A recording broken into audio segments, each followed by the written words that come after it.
the first panel that we want to have today is really around what this community-centered public safety ecosystem looks like, how it was started, right? What were those beliefs, those ideas? What was the vision? Why did we get to this place in the city of Newark? And there's no other folks that I think we should be talking to here in the city around how this community-based public safety work started outside of Mayor Baraka, right? First, let me say congratulations, right, for a third term. You've been doing this work for a community for decades, right? And I remember the first term that you got elected into, right? You said, when I become mayor, we become mayor, right? That's right. And I think you've embodied that, you've lived that, and when we look at our community believes that, right? Our community has become empowered. So again, thank you for your leadership, right? I wanna start, Mayor Baraka, if you can say a little bit around what caused this vision, right? What caused this spark in you to say, hey, community needs to be centered at all systems, right? But specifically public safety. Can you share a little bit around what that vision was and how we got here? Yep, I don't know if we got all day, but so just the idea of looking at violence as a public health issue, something that we've been, when I was an activist out in the street saying violence is a public health issue, that we need to address it as public health, and not just as sending police to neighborhoods and rounding people up, and hopefully we catch a few criminals in the middle of that. The relationship between the police and community was volatile, but at the end of the day, violence and crime was still growing in the city, and because the narrative was just, it's always going to be violence, it's always going to be crime. It was centered on the people and not the system. So the people are always going to be violent, almost genetic, which is racist at its core, right? So like, these people are always going to kill each other. This is always going to happen. I never believed that. I always thought it was systems that created these conditions that resulted in violence and crime. And so we needed to treat the violence and the crime in the community as public health, as an activist. I had an opportunity to travel a couple of times to California, met Aqeela Sherrills there, in Watts, and around that time, them pulling together, truce and peace treaties around organizations in the community that were historically violent towards one another, and then being able to do that, and me coming home saying that we could do the same thing in Newark, trying to figure out how to get that done, and that dovetailed into everything else, at the same time, not just treating it as a public health issue, but the kind of means to make that happen. How do we begin to create opportunities for conflict resolution, to address trauma, to do the things that we need on a community side, right? And so I began to do that, and unfortunately, as a result of that, people began to label me because I worked to make those things happen. And in order to make those things happen, I had to go in those communities and be around those folks, right? I had to be there. I had to be in the projects. I had to, hang around people who were Bloods, who were Crips, who was Latin Kings. I had to be in there. And I spent a lot of time with folks trying to get them to see that their power was greater than what they were letting on, and that they had the ability to reduce violence and crime, but also change the narrative of what's going on in the city. And, I got hit heavy for that, by police, by media, by elected officials, around even working with people, right? And so I continued to do it. It didn't deter me or stop me. And by the grace of God, when I became mayor, we began to do this immediately.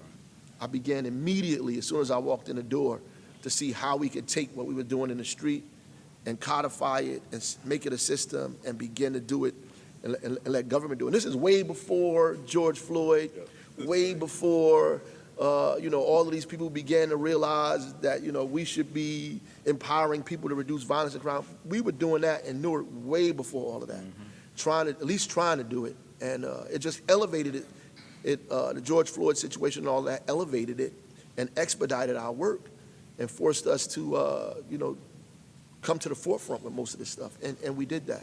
And I just thank all the organizations and people who helped make that happen. Newark Street Academy is Newark Community Street Team. Obviously, I asked Aqeela to come out here and create the Newark Community Street Team for us, and he did that and set up a kind of infrastructure for that to be done with people who are already out here doing the work to help us get that done. I created the Newark Street Academy, because my relationship with the brothers and sisters in the 5% Nation, Guys and Nerves, and the work that they were doing in New York at the time, well, before that time, around Street Academy, and we wanted to do something like that in Newark to target folks who were disaffected from school, who wasn't going to go the same pathway that everybody else was going to go, who were basically rejected from the system of education, that we were going to take those kids, give them an opportunity, feed them, mentally, physically, and spiritually, and then give them the opportunity to get their education once again. And I'm glad that that's happening, and all of these things are happening, right now. And when I'm out of here, we pray that those things continue to grow and they become so massive that it doesn't matter who's around, that they can't get rid of it. Thank you for that. I want to go into that a little bit more later, right? So what does it look like to sustain this work, right? Because nobody up here is going to be here forever. We got to make sure this work continues. You talked about our next brother, Aqeela, right? So Aqeela Sherrills, super excited to have you a part of this conversation today. I know you are the president, founder, board of director of the Newark Community Street Team, right? Have been doing community-based violence intervention and reduction work for a long time, now leading up, right? The White House's initiative around community violence, doing work in, I think it's like 17 jurisdictions now? 16 jurisdictions, right? Really helping communities, helping community members, different systems actors really figure out how to get this work right. Can you share a little bit about, one, your story, but two, what the evolution of this work has looked like over the past few decades? Yes, sir. First, thank you, Will, for your leadership. When I first came to the city, when Baraka first brought me to the city, some of the first folks that I actually connected with was yourself, some of the folks from NSA, in terms of having our conversation around building this work. And, just seeing like you, go from MBK, now to EJ, and providing, such great leadership on our New Jersey violence intervention, kind of team for the state. It's just been profound. Appreciate it. And so you asked the question, once we transition out of these particular roles, who's here? I'm like, Will Simpson, You're the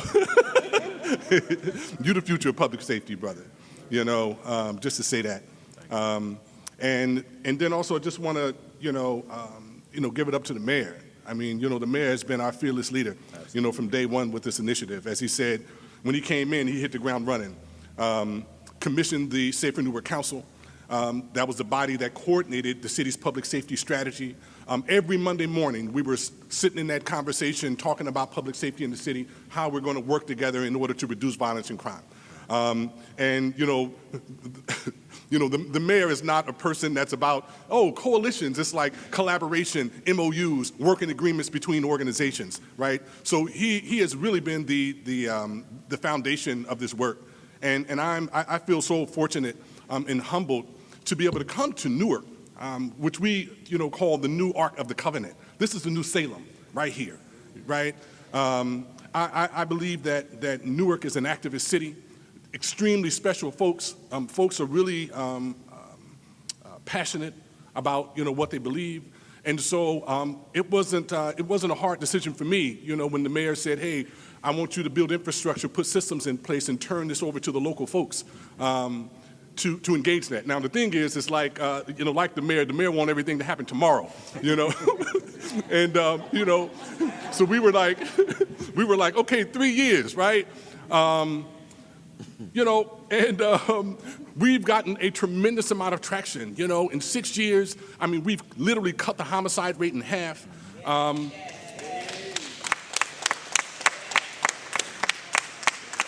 We've built significant community-based public safety infrastructure, with organizations like the Newark Community Street Team, like NSA, Newark Anti-Violence Coalition, the Hub, New Direction. We got new organizations that are forming, the Clinton Hills Community Action.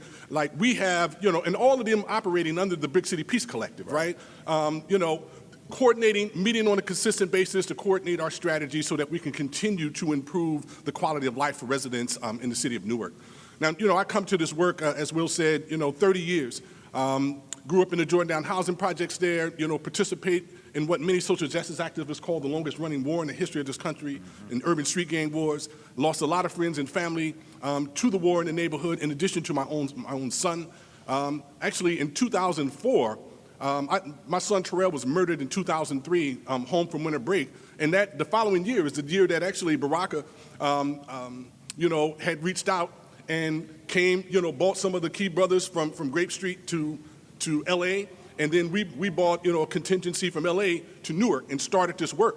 So again, as he said, that this work began long before, 2014 to 2015, or the successes that you're seeing now. In 2015, the mayor, commissioned an event that we organized called Redefining Public Safety. Right? This was before folks even started talking about reimagining public safety, in which we brought practitioners from all across the country. CSP from California looking at law enforcement strategy, their focused strategy on being able to address violence, because we know that 2% of the population is producing 80% of the harm.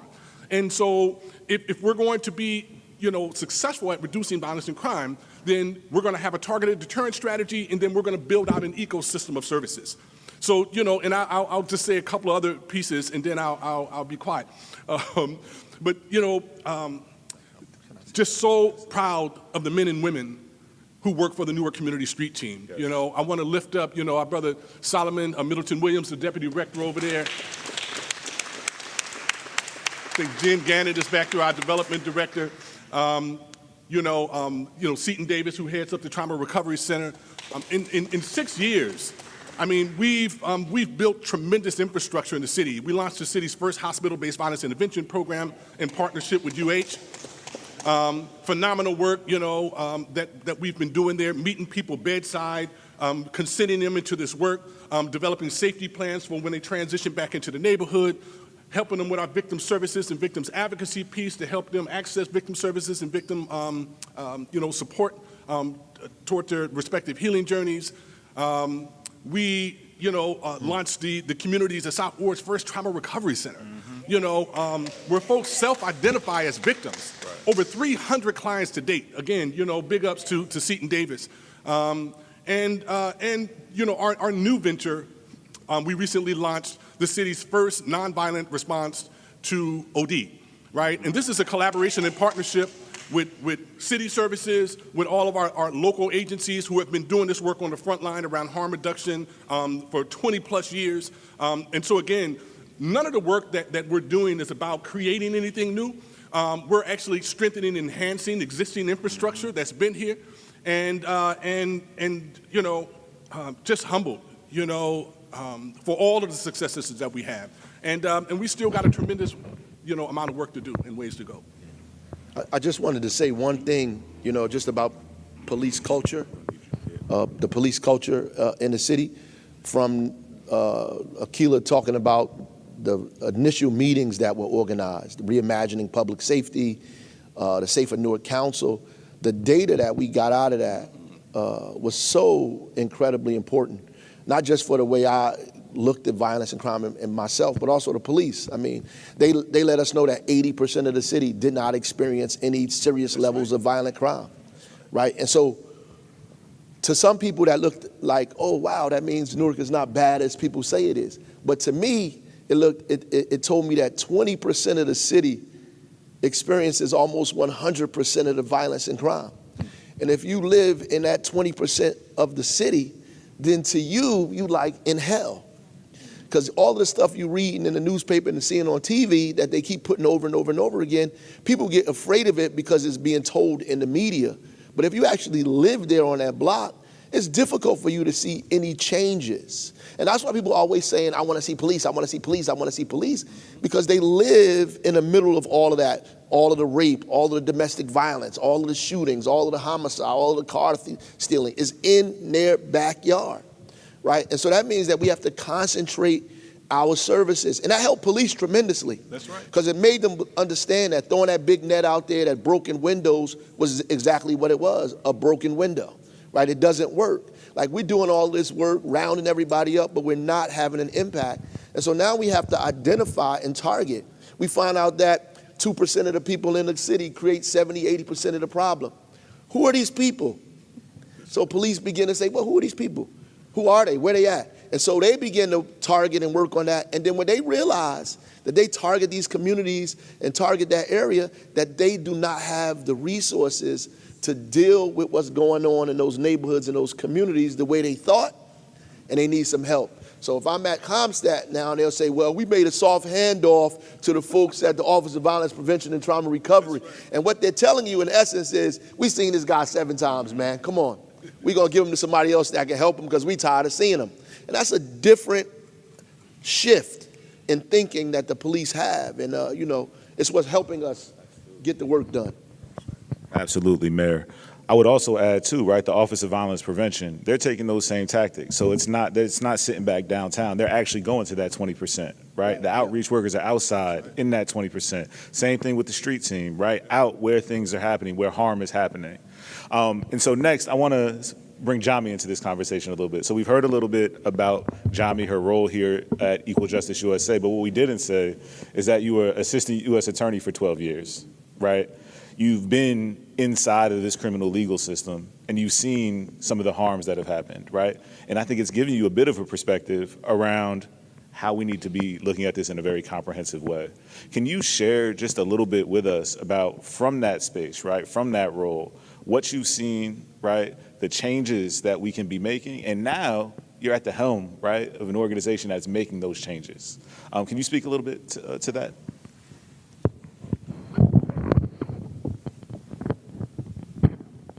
Thank you, Will, for the question. And I also just have to pause. I began with some thank yous this morning and forgot to thank my team. So I just want to say thank you to, there's so many Equal Justice USA staff who are hovering around, making sure everything's covered, that folks are okay, who facilitated phenomenal conversations yesterday. So thank you, and I'm sorry. And to your question, Will, I went in, so I grew up in Detroit, and I grew up working class, and was really surprised, honestly, when it was a mentor who suggested to me to become a prosecutor when I was trying to find my way as a very young lawyer and figure out, how can I make a difference? How can I help people? That's what I went to law school to do. But understanding the power that prosecutors hold, they can stop system involvement at the point of arrest by saying, you know what, I'm not going to charge it. And those decisions are made every single day, but usually not for Black and brown people. And so understanding that I could be someone who understands the harms that the systems cause, that it treats very differently people who look like me and has treated differently many people in my family, I thought it was important to be a power holder, to go in and try to make different decisions and understand that the people on the other side of those decisions are people.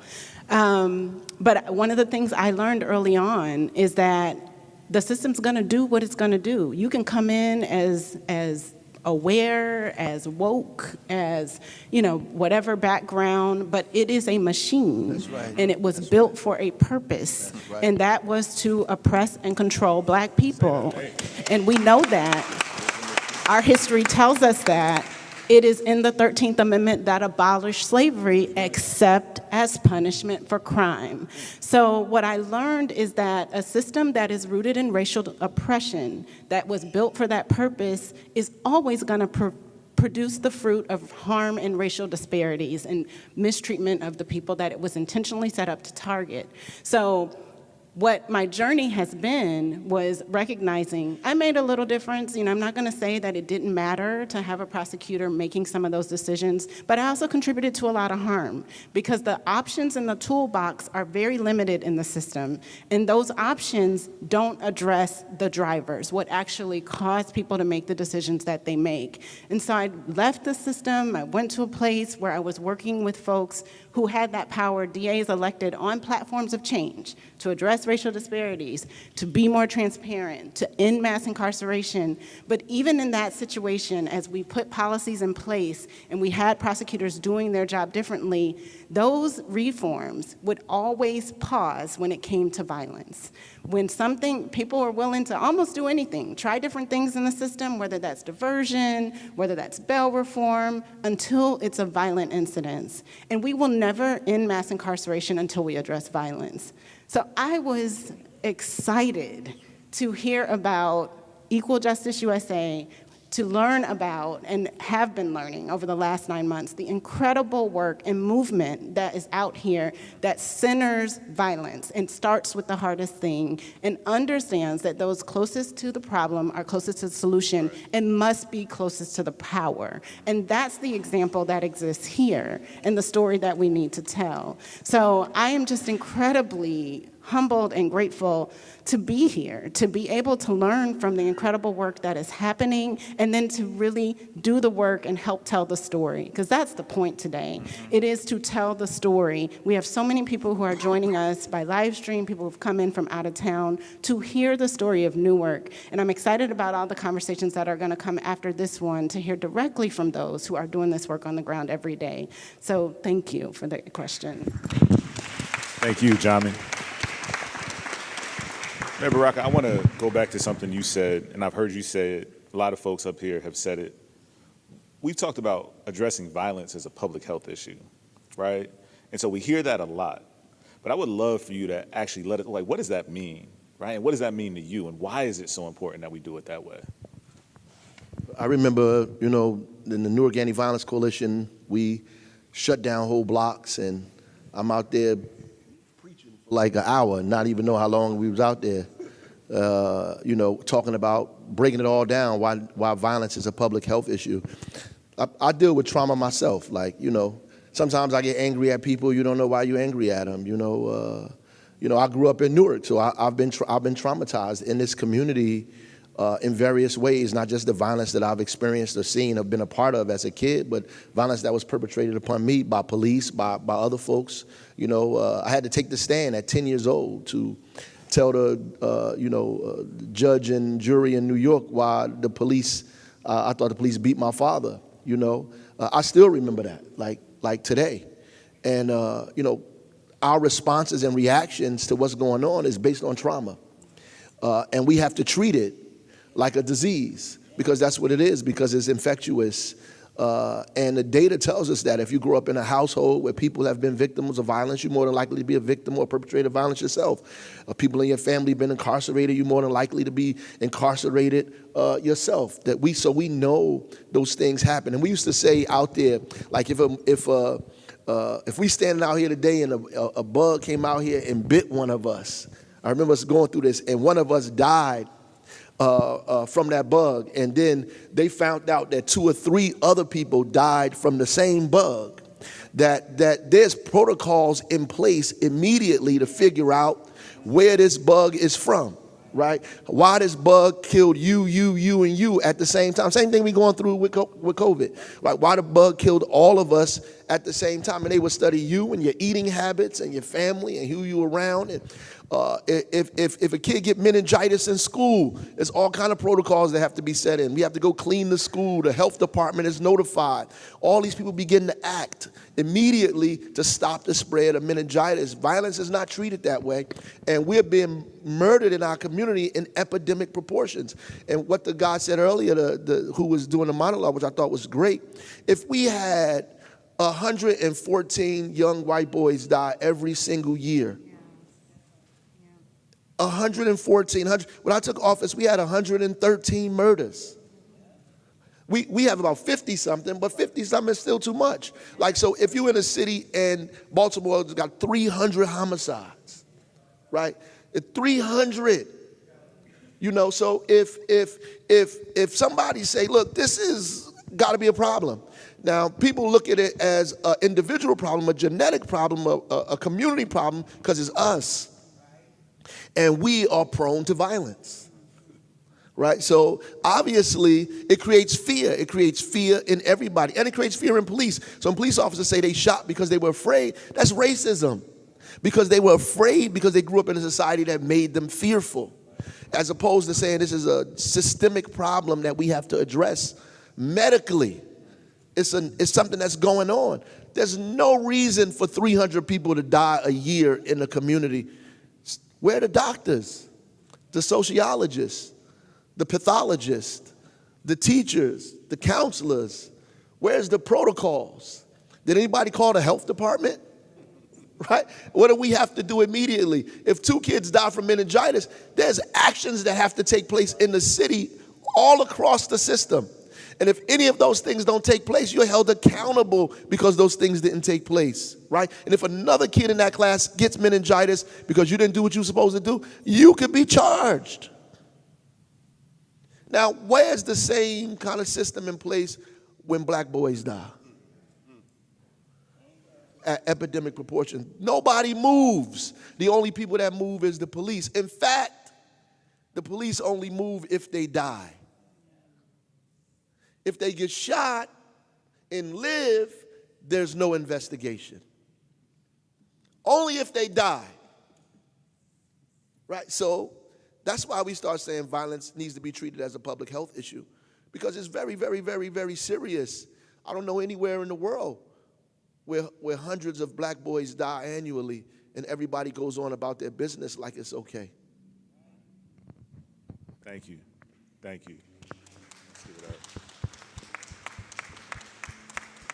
When we look at the Office of Violence Prevention here, right, we always just say OVP, but there's some other language after that, right? So it's the Office of Violence Prevention and Trauma Recovery, right? So addressing that trauma, right, getting to the root is the work that's happening here in the city of Newark. Aqeela, I want to go to you really quickly and talk about this community violence intervention work, right? So the mayor talked about how when police show up, it's after somebody's died, after that harm has happened, right? Can you talk a little bit about violence intervention and what that actually means, right? Because we think language is important, right? So we're using the same language when we're developing these strategies. But what does the intervention look like? What does that prevention look like? If you could share a little bit. Yes, thank you, Will. Community violence intervention is a kind of new terminology that has been created by the White House, right? Love it. We call the word community-based public safety, right? Last year in March, about 20 key thought leaders from across the country, I see my brother Eddie Bocanegra in here, came together and produced a document called Redefining Public Safety in America, to really look at shifting the public safety narrative, because, of course, you know, he or she who controls the narrative controls the game, right? And so law enforcement has controlled the public safety narrative for a century, right? You say public safety and people say police. And the reality is that police are only one aspect of the public safety ecosystem, right? We've invested hundreds of billions of dollars into policing, but we haven't invested strategically in community violence intervention. And so what is community violence intervention or community-based public safety? It's a relationship-based strategy that employs residents in neighborhoods as public safety professionals to intervene and to mediate conflicts to a peaceful resolve. One of the things that we discovered, I think in 2017, we produced a report out of the Safer Newark Council and discovered that 62% of the homicides in Newark started out as interpersonal conflicts, as domestic disputes. And so our belief is that, right. And not gang violence. Right. Exactly, and not gang violence, right?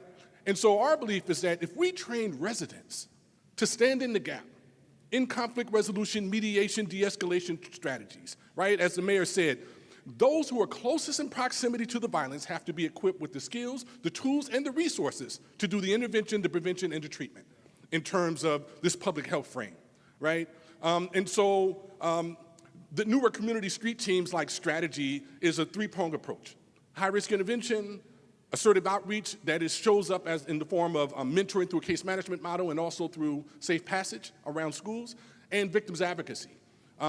Victims advocacy as an important component because black and brown folks don't identify as victims. And so therefore, in a system that don't allow you to self-identify, right? Because in order to be a victim, you got to go through the police department and the prosecutor's office. And so that police report determines whether you're a victim or not. Right. And if you don't cooperate, you get denied victims' comp and victim services in the state. Now, we did a national report. I'm a part of an organization called the Alliance for Safety and Justice that we launched. We did a national report looking at the victim services and discovered that less than 20% of folks even know that victims' comp and victim services even exist, right? And so we were instrumental through the Public Safety Roundtable with working with RPD in terms of changing the administrative laws. One of the administrative rules that kept detectives from putting victim suspect on applications that automatically disqualified our folks. As a result, as a direct result, our victim services, and just give a shout out to Shana Street, who's the director of our victim services unit, has secured over $130,000 in victim services support for survivors in the city of Newark, right? And so this three-pronged strategy, high-risk intervention, we deploy credible messengers, ex-gang members, ex-convicts, folks who have lived a life, who have atoned for their wrongs, and who are now on the front line ready to leverage their relationship capital in neighborhoods to intervene and prevent conflicts. And so we employ about 8 individuals. This is extremely difficult work. They make about $40,000 a year. Still under-resourced. That's right. We want to get them up there in that $65,000 to $70,000 range, right, with benefits and life insurance. Again, this work is dangerous, okay? Our outreach workers that do safe passage on a daily basis, they make sure our kids go to school and they come home safely, right? They're intervening in conflicts, they're providing hardship assistance, they're helping get, uniforms and haircuts and jackets and umbrellas when it's raining, and engaging with the school administration. Sometimes they walk kids home. Sometimes they leverage their LTOs in the neighborhood, the folks who have that license to operate, to come to the school campus to help them to mediate conflicts that might get out of hand, right? And then again, all of these systems kind of like work in collaboration and partnership, right? And so this is what we know as we call the ecosystem of safety, right? And to me, community violence intervention or community-based public safety is the hub, right? And these other like kind of HVIPs and TRCs, those are the key spokes that actually hold this work together. And they have to work in tandem in order to have real impact and success. And that's what we've seen, I think, in Newark. Absolutely, absolutely. And I'll just add too, right? You talked about that public safety roundtable. We started talking about the policy change in Newark Police Department to get folks to say, hey, they're not uncooperative, right? They're going through some trauma at the moment. We did that in Newark, but Oakland saw that, and they did it in Oakland. Other communities have seen that, and they've started to change those policies as well. So Newark is leading the way in this future of public safety, whether it's the actual interventions, whether it's the policy, whether it's the visionary leadership of elected officials, right? Newark is at the forefront of this conversation. Before we go on, yeah, go ahead. There's something that Aqeela said that I just want to chime in on, again, as someone who's spent a lot of time working in the system. That point about we don't identify ourselves as victims, and we don't. Like, it is sort of expected. We're given a narrative of dangerousness and violence that's just associated with Black skin. And so the work of making sure people understand when they have been a victim and the trauma that comes from it really plays into how we keep people out of the system. I never had, in my 12 years as a prosecutor, a violent crime case where the person accused had not themselves been traumatized. I could pretty much read the background and know what it was gonna say before I opened it, because the story was always the same. It was not having a stable home. It was often victimized from childhood. And so the work that is done now to make sure that when someone is a victim, that trauma is addressed is the smart approach. It means we're going upstream to stop people from manifesting that harm and then ending up in a system that is only going to make it worse. The drivers of violence are clear. There's research, there's data that talks about it. Poverty is one of them. Trauma is one of them. Isolation is one of them. And then what we do is take traumatized individuals, we put them into a system that takes their name away and assigns them a number, does not allow them to contact family, friends, unless they pay an arm and a leg for a limited phone call, extracts labor for pennies, and then, so we basically pour gas on the fire of the drivers of violence, and then we send them back out. So I just want to emphasize, because the dominant narrative, especially as we sit in a moment right now where we are inundated with these headlines of so much tragedy, with so many kids who are being killed, that the answer, the knee-jerk response that the answer is more police and more system involvement does not work. I just have to make it clear that does not work. So the other point I wanted to make, and I just want to acknowledge that Chief Lee Douglas was supposed to be here with us this morning. He is sick. And so I was so disappointed. He reached out to Will this morning to let him know that he won't be able to make it. I really wish he could be here, because the other thing that to me is very special in this place is an understanding that police are not the enemy, but they must be a partner in this work. We ask far too much of police officers. We call 911 for everything, whether it is mental health, whether it's something that has to do with sickness, illness, poverty, and all these things we call police. They are not equipped to handle these problems. And this is a place where there's an understanding that they'd have to be partners to the community organizations who have the resources, who have the skills, who have been trained. So that's the other piece that I really wish the chief was here. I just want to name that he was supposed to be here, because the police are such an important partner in the public safety ecosystem that exists here. Thank you for naming that, John. Go ahead, Aqeela. Yeah, I just wanted to say, and just giving it up to our RPD in Newark. I mean, most of our RPD are sons and daughters in Newark, you know. So O'Hara, Chief Douglas, you know, Captain Wilson out of the 5th Precinct, you know, these folks are real partners and really respond. I also want to just lift up E. Rubman, who is our policy director for NCST and also the managing director for the collective. She was tapped by General Grayball when he was Attorney General to actually reform the whole victim services unit in the state because of our advocacy. And this came out of Newark, right. You know, and so we were able to reform our whole victim services unit in the state. Things like, you know, contributing behavior, you know, we got to unpack. Folks were being denied victim services because they had an open warrant or open warrant. Like, ridiculous. You know, like, you could have an open warrant and can't get hurt or something? Like, what? Serious. But this is just a testament, you know, to the organizing and advocacy spurred by the mayor and led by, you know, the leaders of our community organizations, and how we've been able to really, you know, interface and impact like core decisions around public safety in the state. Cool. Thank you for that, Aqeela. I want to note, right, that we're winding down on our panel, right? We can have this conversation all day. We could talk about this because this work is impactful and it's really inspiring, not just for us in this room, but for other communities around the country. For those that are here today and those that are on the live stream, we want to urge folks, if you have questions, find one of the EJ staff. We've got note cards for those folks that are in the room. If you're on the Zoom, please add any questions or comments into the chat. And after this next question, we're going to do our best to get to as many questions as possible from the audience. Before our closing question, right? Each of you all play different roles within this public safety ecosystem, right? So if you're talking to your counterparts around the country, right, in other communities, right, so other mayors that are trying to implement a community-based public safety ecosystem, from your past experience, other prosecutors or folks that are involved in the criminal legal system, folks that are starting community-based public safety organizations around the country, what do you want folks to know, right? What are those 1 or 2 things that when you're going into this work, right, in any one of these seats that you're in, you wish you would have known when you first started, or any guidance, right, that you can give to folks as they start this journey to really centering community around this conversation of public safety?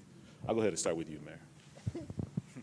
Well, I always tell mayors it's difficult to do, and that you should be ready for that. And I think one of the first initial steps is to make sure you begin to continuously talk to the law enforcement.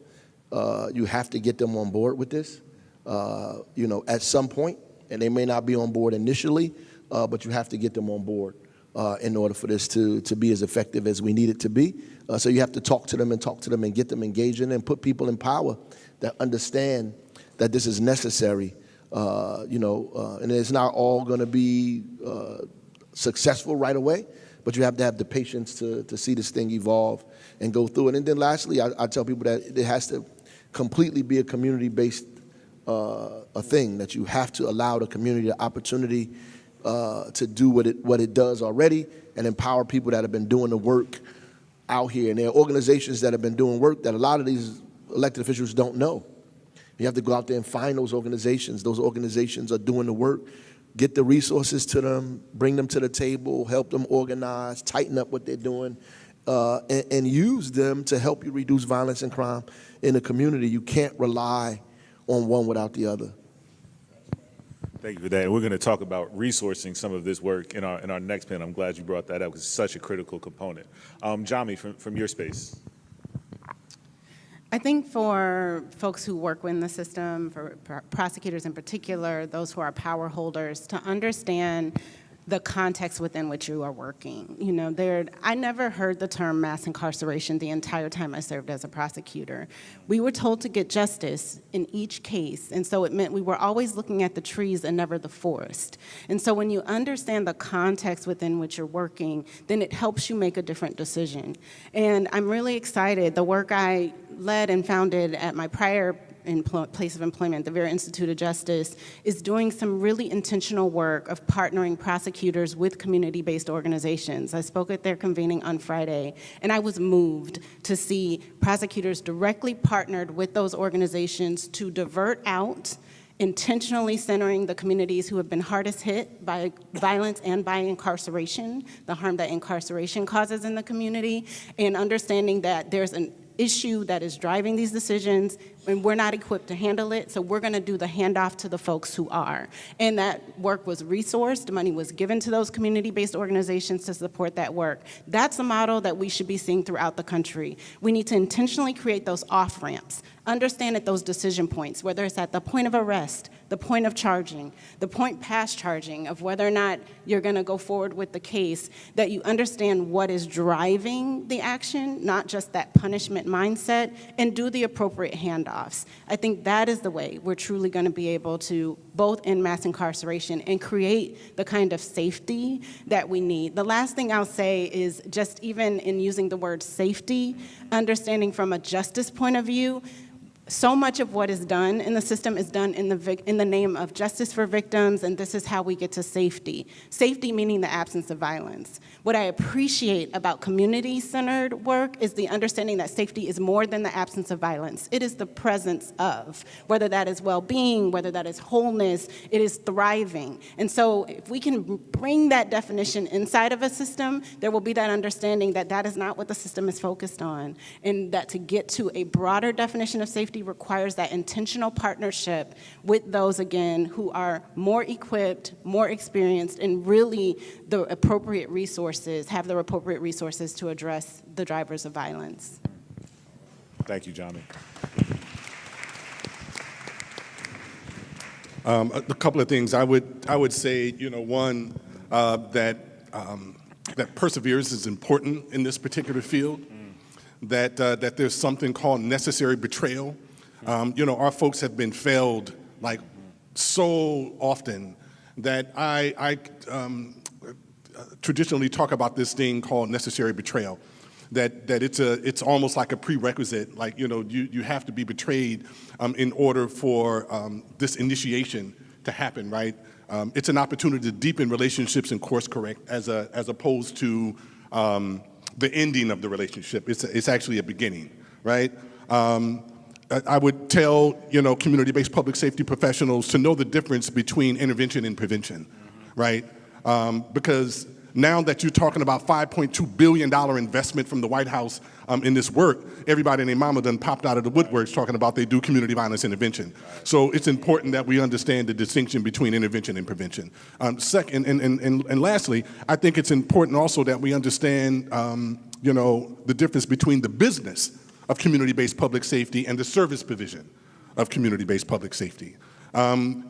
You know, most of the folks who do this work come to it after experiencing loss, you know, and, you know, we're passionate. We launch, you know, community-based nonprofits, and we forget about all of the business that goes into sustaining nonprofits, that, you know, managing finances, fundraising, you know, responding to contracts, managing contracts. So it's like, that's a whole business unto itself. then you got, the direct intervention that happens by your credible messengers in the field, which is a whole nother, piece of work, right? And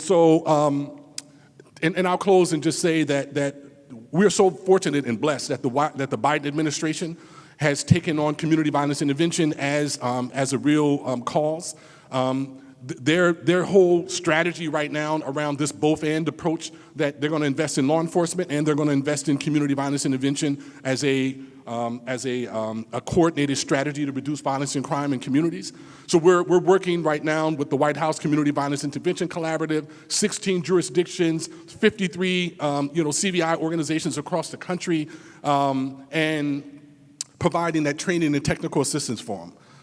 I would tell also our leaders that are out there to tap in, tap into these national TTA providers, tap into the collective, tap into the National Institute of Criminal Justice Reform, tap into the Hobby, tap into EJUSA, tap into these respective organizations. You don't have to go this road alone. Right. You don't have to go it alone. That it literally requires partnership, and that we collectively love this thing into existence. Collectively love this thing into existence. Thank you, brother. So we're starting to get some questions in. I think we'll keep starting with you, brother. How do we sustain the work that is being done in Newark if or when there is a change in leadership? And here's the piece, especially if new leadership is not like-minded in this work.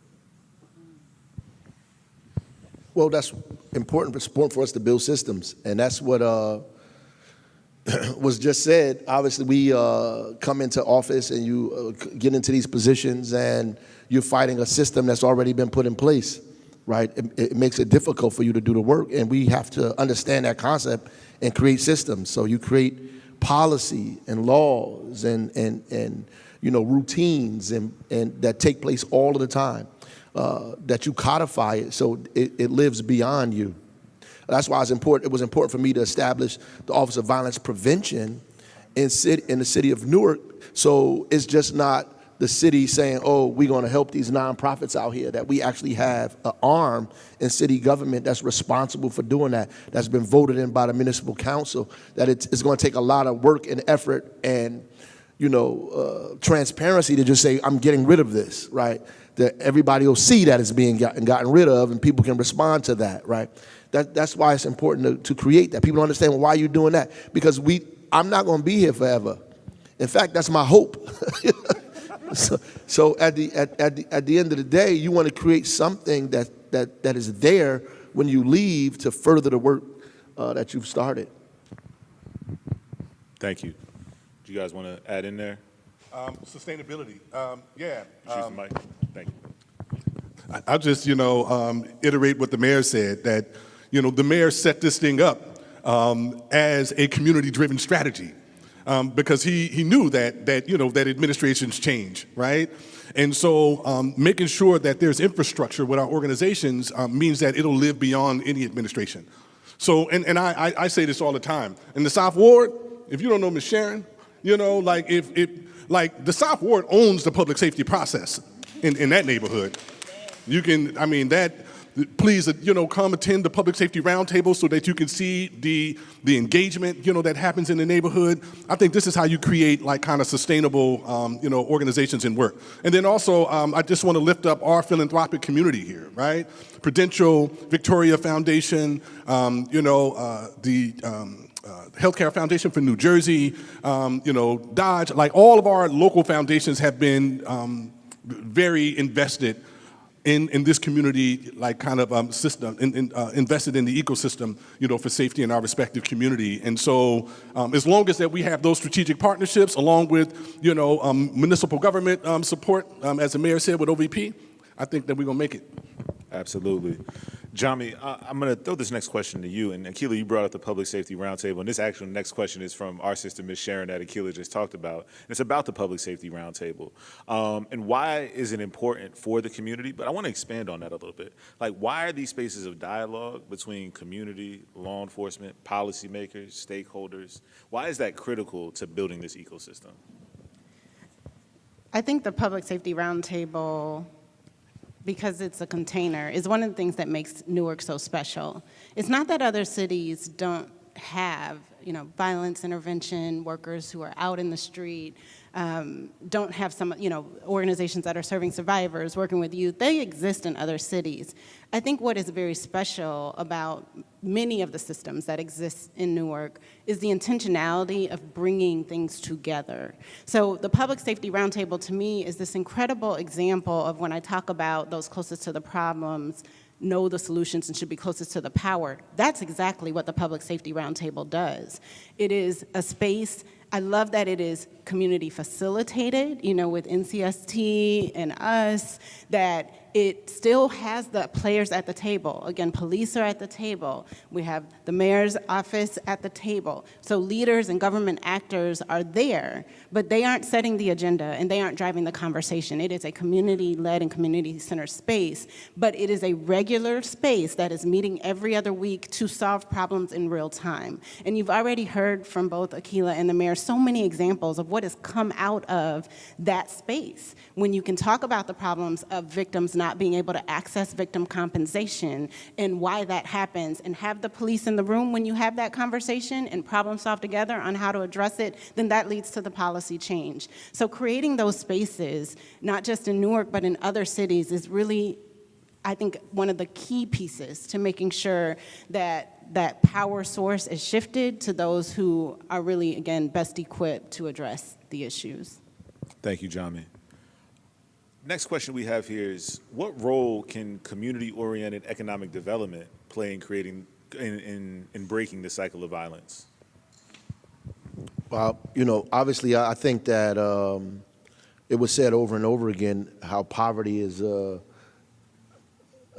incredible lever in creating violence and crime in a community. So community-based economic development that employs people, gives people the opportunity to grow, their income, have to learn and empower themselves. That's exactly what needs to happen. That's why we have these meetings in the community over and over again. We have these meetings monthly to bring people together to talk exactly about that. How to get city contracts, how to open up your own business, why we need to support each other's businesses, how do you create social services for young people, as Aqeela was talking about, because that's also a business. How do you create that to take care of young people in your community? And these are the ways to get it done. And to be able to do that with the economic development director there, be able to do that with the business administrator, with myself there, with all these other folks there to help you facilitate that, I think it's something that's happening here that's just not happening anywhere else in the country. Yeah, and just to echo the mayor, NCST, a large part of what we do is about workforce development. When we started the organization with the investment from Prudential and Victoria and MCJ and Healthcare Foundation, we had a $350,000 grant, 16 independent contractors, that was 7 years ago. Today, we're, 72 full and part-time employees, I think we're gonna do close to $7 million this year, right? All 72 of our staff are paid, and we ain't never missed no payroll, and knock on some wood, because we wanna make sure that we don't miss one, right? But we had to develop a unique workforce development infrastructure within the organization, because we hired Pookie and Raheem in them, and they come with a considerable amount of trauma, and so we had to develop, I joke about this, but we're serious, we have the Donnie McClurkin clause within NCST, right? That we give folks at least 7 opportunities, to fall down, right? In this organization, and we have. We always like to say that we have a corporate infrastructure, but we don't have a corporate culture, right? Because we have graduated disciplinary processes and different things, course corrections, but we also have last chance agreements, and we also have a revolving door, So we tell folks, hey, 3 months, 6 months, maybe this wasn't the right fit for you now. But transition out, but do come back and reapply, because there's opportunities here. And so with that, I want to just shout out, Toby Sanders, Professor Toby Sanders, who is our Director of Education and also who heads up our workforce development system based upon andragogy and transformational education. It's phenomenal, for our folks. So every person that's employed that transitions out of the organization is always a part of the family because they got training, they got workforce support and services that will help them in their next career path. Absolutely. Our next question speaks a little bit about the public education system, right? So we have this ecosystem that's being developed, right? We talk about all these key parts. And we had some accountability here in Newark, right, with the Department of Justice and the consent decree, right? Is there a way, the same way that that consent decree held the police force accountable, is there accountability for how the education system really supports this public safety ecosystem and public safety here in the city of Newark? There is no consent decree for education, but I think ultimately what has to happen is that we have to become more involved. We're just not as involved in the process of educating our children as we involved in everything else. We're just not. And that is clear in terms of how many people vote during those elections. It's clear how many people are involved in those discussions, who goes to school board meetings. Or we just have to be, how many times we're in a school building. We just have to be more involved. And I know that Rutgers just had a conference speaking directly about education in the city.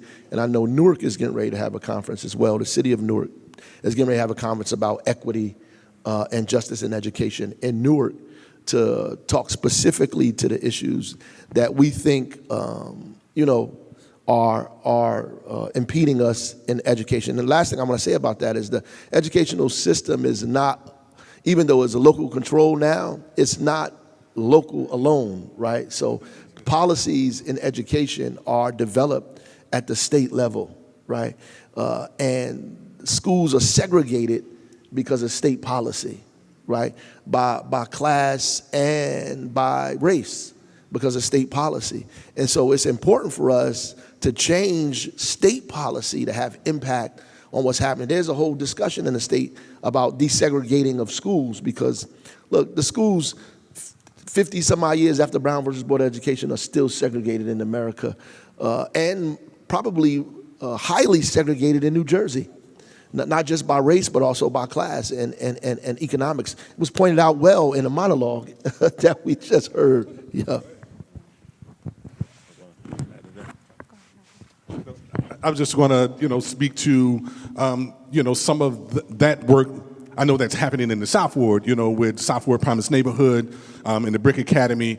Just want to, lift up, Dominique Lee and Michelle for the great work that they're doing over at South Ward Children's Alliance. They've been instrumental over the past 5 years in bringing $60 million into the South Ward through the Department of Education's Promise Neighborhood Grant. And so NCST is a huge beneficiary from that. They've funded Safe Passage around 14 schools in the South. We're now expanding to 19 actually in the fall. So we're looking to also continue to leverage those type of opportunities, right? In terms of having that strategic partnership with schools in the South. Excellent. And expand this, across the city. Absolutely, and I think we'd be remiss, right, if we're going to have a conversation about education in this space and public safety to not acknowledge our sister Dawn Haynes in the back there, that's president of the local board of education. One more, maybe two more questions, looking at the clock. Aqeela, before you talked about intervention and prevention, right? Can you actually break it down for us? Because we talked about it a little bit, but the difference between that intervention, prevention, and those healing services, right? If you can just differentiate for us. Yeah, just quick and dirty, right? So prevention are services that are provided to individuals before they actually get involved with violence, right? So these are after-school programs, youth services and programs, and support services. Intervention is engaging individuals who are already involved in the conflicts and in the violence in many cases, right? And so, those services look different. They're, high-risk intervention, they're mentoring, there's restorative justice systems, right? And so there's a real, kind of distinction. I think that a lot of the work that happens in intervention overlaps into prevention because it's necessary, right? And the last part of your... The healing work that happens. Yes. And so we know that the root of violence in the neighborhood is trauma, right? And so intervention and prevention services have to then be matched, with the ecosystem, with trauma services and support services. And so, my sister Denise is snapping her fingers. I want to give it up for the Hub, right? Because the Hub is one of our community-based organizations that provide healing services and recovery services to our youth, to our young people, which is unique, right, in the city, because we have nobody that's providing that actual service. And so healing and recovery services are extremely important, for traumatized people. And we can't always say, we're just going to take you in to receive mental health services and stuff, right? We have to hold people's hands and walk them into those spaces because we've been experimented on, right? And that lives in the cells of black folks especially. We're afraid of governmental buildings and hospitals and stuff, And so we've had to reframe mental health services. That's why we call them wellness services, right? And again, just lifting up Seaton and his team at the TRC. They do an exceptional job in terms of, meeting people where they are. And man, it's like we're so fortunate at NCST that all of our therapists are from Newark. It is phenomenal, and so we're just Cool. proud. So I want to first thank all of the audience here today, those online that are watching for joining us for this conversation. I want to thank our panel. I see my colleagues flashing the sign in the back saying end, and we had 1 minute about 3 minutes ago. But I'm gonna take a little bit more liberty really quickly, and if there is any final comments, last words that anyone wants to deliver to the folks that are joining us here today. First, I just want to say thank you to everybody. I want to thank you, all the organizations that are here, the folks from, obviously from Office of Violence Prevention and Trauma Recovery. I didn't see Keisha. I'm sure she's, okay, all right, is over there. Started out with me in the street in Newark Anti-Violence Coalition. Just want to thank all of the folks that are doing this work. And know that it's not like, it's one thing there's places in the country that can't do this.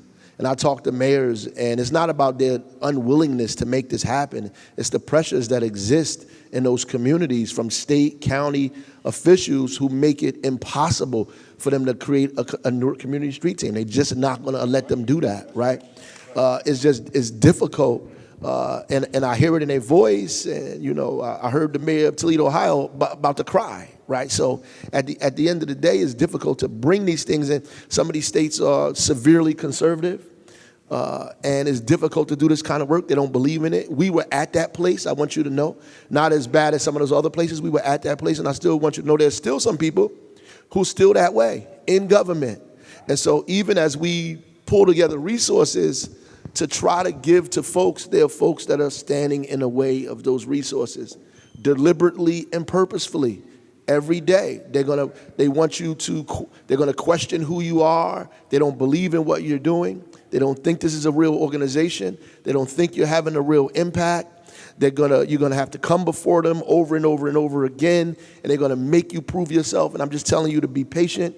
It took us a long time to get to where we are. We're almost at the finish line. And when I say finish line, where we have full belief that this thing is real.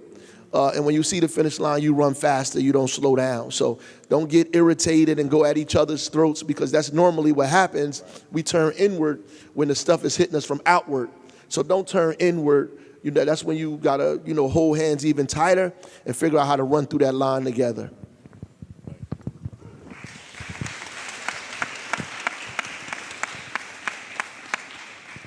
I'll keep it quick because I know we got some other great conversations to have, but I just want to say take care of yourselves. Those of you, especially those of you in the room who are doing this incredibly important but incredibly difficult work every day.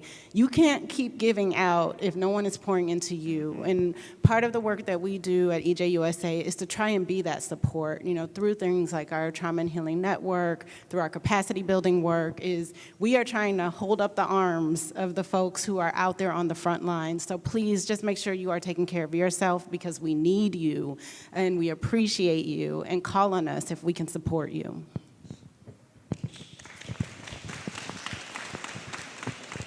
And just want to thank, the Newark community, for your fight and for your undying commitment, to make your neighborhood safe. And to own the public safety narrative and conversation, in this city. I also want to lift up, our philanthropic partners. I mean, it's great to see national partners, philanthropy in the room in Newark. You know what I'm saying? I mean, we talked about this 7 years ago, right? And folks are recognizing that there's something really unique that's happening in this city. And I want to just, and lastly, I just want to contribute that to our brother, to the mayor, our fearless leader, right? I mean, it's his vision, that has really inspired me, to come here and to work, like tirelessly on this particular issue. And I know it might not be appropriate to say, but I'm looking forward to our brother being the first black governor in the state of New Jersey.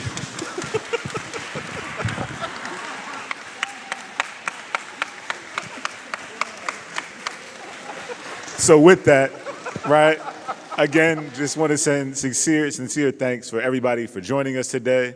Like Jami said, we've got some amazing panels that'll be coming up next. And again, thank you. I think we'll take like a 2 or 3 minute intermission so we can transition out the panels. But again, thank you for joining the conversation and being engaged. And thank you for the work. Always, man. Thank you.